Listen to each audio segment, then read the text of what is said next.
என்பேன்.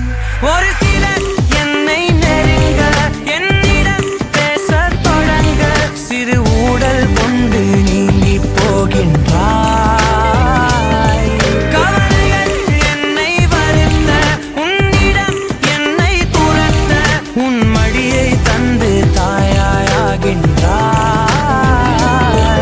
எனக்கு உயிரென அணைத்திடு தனிமையே, என் கனவிலும் தொடர்ந்திடு தனிமையே, கண்விழி கையில் இருந்திடு தனிமையே, தனிமையே, என் இனிய தனிமையே.